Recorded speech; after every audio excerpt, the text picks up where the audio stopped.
मैं मिस्टर रामवीर सिंह लोक भारत संवाद से अभी आपके ग्राम भटौली सांडी में आप लगातार देख रहे हैं लोक भारत संवाद। और यहाँ पे खेल प्रतियोगिता जो प्रदीप यादव जी के द्वारा यहाँ रखा गया कार्यक्रम, जिसमें हमारे विधानसभा प्रत्याशी सपा से दावेदार प्रदीप कुशवाहा जी आज यहाँ पे आए हुए हैं और इनसे जानेंगे थोड़ा खेल के बारे में। कुछ लोग हार करके निराश हो जाते हैं और ये जो पहल प्रदीप भैया जी द्वारा जो की गई है, तो वास्तव में रियल आगे क्या जो है तथ्य तक पहुंचेंगे। कहते हैं कि न हारना जरूरी है, न खेलना न जीतना जरूरी है, और जिंदगी खेल है, इसे खेलना जरूरी है। तो अभी हम जानेंगे प्रदीप भैया से कि इस तरीके से यदि गांव-गांव में ऐसे एकेडमी के तहत लोगों को प्रोत्साहित किया जाए और उनको प्रेरित किया जाए खेल के लिए, तो क्या वास्तव में ये युवाओं के अंदर एक शिक्षा के साथ साथ जो खेल की लहर बढ़ चढ़ करके आगे उभरेगी, निकलेगी, तो उससे क्या कुछ भारत विकास की ओर जाएगा? इस पे क्या कहना चाहेंगे प्रदीप भैया जी? सबसे पहले मैं आपको बहुत बहुत बधाई देता हूँ। हमारा हिंदू धर्म का जो पर्व, बहुत ही पावन पर्व जैसा कि परसों था होली, उसकी मैं आपको बहुत बहुत बधाई देता हूँ। और आज मैं यहाँ पे ग्राम भटौली माफी, जैसा कि हमारी ये विधानसभा का गांव है, सभा 154 विधानसभा सभा स्कूल। यहाँ पे प्रदीप यादव जी हमारे भाई हैं, इन्होंने ये कार्यक्रम रखा, उसमें मुझे मुख्य अतिथि के रूप में यहाँ आमंत्रित किया। यहाँ पे हमारे साथ बहुत सारे वरिष्ठ लोग बैठे हैं, तमाम बच्चे हैं जिन्होंने इस प्रतियोगिता में आज भाग लिया। Pradeep Yadav ji DD sports academy Lucknow में चलाते हैं। वहाँ पे हमारे जो रूरल एरियाज में जो बच्चे हैं, उनको एक तरह से खेल को किस तरह से खेला जाए, किस तरह से प्रतियोगिताओं में हिस्सा लिया जाए, उसके लिए ये प्रोत्साहित करते हैं। इनको इसके लिए मैं बहुत बहुत धन्यवाद देता हूँ, क्योंकि बहुत कम ऐसे लोग होते हैं जो गांव में हमारे पास बच्चों के अंदर बहुत सारी काबिलियत है, इन बच्चों को प्लेटफॉर्म नहीं मिल पाता है। तो ये एक माध्यम है, प्रदीप यादव जी एक माध्यम है। इनके माध्यम से हमारी विधानसभा के, हमारे जिले के, हमारे प्रदेश के कई बच्चे इनकी एकेडमी में जाते हैं, पहुँचते हैं और वहाँ पे अपना एडमिशन लेते हैं। ये उनको वहाँ स्किल डेवलपमेंट की क्लासेस देते हैं और वहाँ फिजिकल ट्रेनिंग भी देते हैं।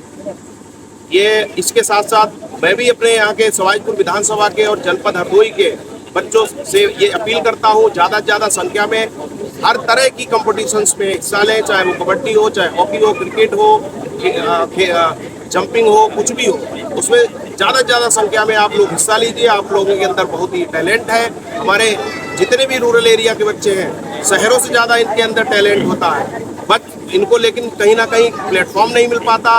लोग हमारे जैसे लोग हैं और भी लोग हैं, बहुत सारे लोग इस हमारी पार्टी से जुड़े हुए कई लोग, हमारे माननीय राष्ट्रीय अध्यक्ष अखिलेश यादव जी खेल को बहुत ज़्यादा बढ़ावा देते हैं। उन्होंने हमारा लखनऊ में इंटरनेशनल स्टेडियम इसीलिए बनवाया था कि हमारे उत्तर प्रदेश के युवा बच्चे ज़्यादा से ज़्यादा खेलों में भाग लेकर और ज़्यादा से ज़्यादा हमारे देश के लिए ओलंपिक्स खेले जाके देश के लिए गोल्ड मेडल लाएं, जिससे कि देश का नाम रोशन हो। अच्छा, एक और जानना चाहेंगे, जैसे कि इनका लखनऊ जो है एकेडमी चल रहा है, यदि लखनऊ में ही कार्य करते क्यों यहाँ ग्रामीण क्षेत्र में आए हैं? तो ग्रामीण क्षेत्र में आने से क्या आपको कुछ लगता है कि यहाँ से यानी गांव-गांव प्रतियोगिताएं करने से क्या वास्तव में कुछ युवाओं की, कुछ खिलाड़ियों की संख्या बढ़ेगी? इस पर क्या कहना चाहिए? इस पर मैं यही कहना चाहता हूँ, इन्होंने जो ये फैसला लिया ये इसी माध्यम से, क्योंकि सबसे ज़्यादा टैलेंट हमारे गाँव में ही होता है। आप चाहे कोई भी रिकॉर्ड उठा के देख लीजिए, किसी भी प्रतियोगिता का आप देख लीजिए, सारे ज़्यादातर हमारे रूरल एरिया के ही खिलाड़ी पहुंचते हैं, हर तरह की प्रतियोगिताओं में हिस्सेदारी करते हैं। चाहे वो हमारे कई सारे क्रिकेट में खिलाड़ी हैं, कई बेचारे गरीब थे, बहुत ज़्यादा उन्होंने भी हिस्सा लिया और आज बहुत अच्छा कर रहे हैं और देश का नाम रोशन कर रहे हैं। बहुत बहुत धन्यवाद। अच्छा सर, एक प्रश्न और करना चाहेंगे जो अभी वायरल खूब हो रहा है, जिसके बारे में बात करेंगे। तो जिसपे कहा जा रहा है कि ये ओबीसी एससी एसटी के खिलाफ लोगों ने बड़ा, सवर्णों की बात करें तो उन्होंने बड़ा विरोध किया है यूजीसी के लिए। तो क्या कुछ लगता है उसमें वास्तव में क्या सवर्णों का विरोध है अभी हो गया, उन्हीं की सरकार है जहाँ तक लगता है, बीजेपी सरकार यानी सवर्णों की सरकार ऐसा लोग कहते हैं, और वही लोग अपनी सरकार का ही, यदि यूजीसी का विरोध करने का मतलब उन्हीं की सरकार ने यूजीसी को लागू करने का प्रयास किया है और उन्हीं का वो विरोध कर रहे हैं, तो कहीं ना कहीं क्या लगता है आपको ये एक जातिवाद से जोड़ा जा रहा है, या ओबीसी एसटी को सिर्फ वोट की तरफ घसीट करके उनका यूज एंड थ्रो कर करके उनको बाहर निकाल दिया जाए? इसमें यूजीसी पे आप कुछ क्या कहना चाहेंगे?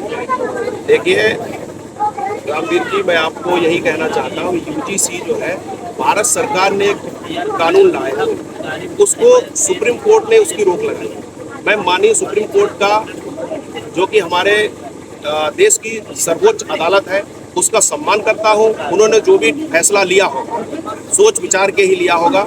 यूजीसी के लिए हमारे न्यायालय बने हुए हैं, वो इसको जो भी डिसीजन लेंगे सभी को उसका मानना होगा। रही बात हमारे ओबीसी और एसटी और दलित समाज की, जिसकी भी हम बात करें, ये भाजपा सरकार तानाशाही सरकार है। इसने ओबीसी और एससी एसटी के लिए कुछ नहीं किया। रही बात सवर्ण की, सवर्ण लोग भी हमारी पार्टी, मैं समाजवादी पार्टी से आता हूं, तो हमारी समाजवादी पार्टी में बहुत सारे सवर्ण लोग जुड़े हुए हैं, और जो भी अभी आगे आने वाले समय में विधानसभा चुनाव 2027 का, उसमें हमारी समाजवादी पार्टी के साथ सवर्ण लोग जुड़ रहे हैं। उनका मैं बहुत बहुत स्वागत करता हूँ। बहुत बहुत धन्यवाद प्रदीप भैया को। देखिए अभी कहना है, इनका ये कहना है कि ऐसा कोई जरूरी नहीं है, यानी समाजवादी पार्टी से भी सवर्ण लोग जुड़े हैं, ऐसा नहीं है कि सभी सवर्ण विरोध हैं, यूजीसी में विरोधी है, ऐसा कुछ नहीं है। लेकिन कुछ गिने चुने ही लोग सामाजिक तत्वों की भूमिका निभा रहे हैं, उसका विरोध कर रहे हैं, और कहीं न कहीं ओबीसी एससी एसटी के लिए बहुत ही लाभप्रद यूजीसी था, और इसलिए आप देख रहे हैं लगातार लोक भारत संवाद। धन्यवाद।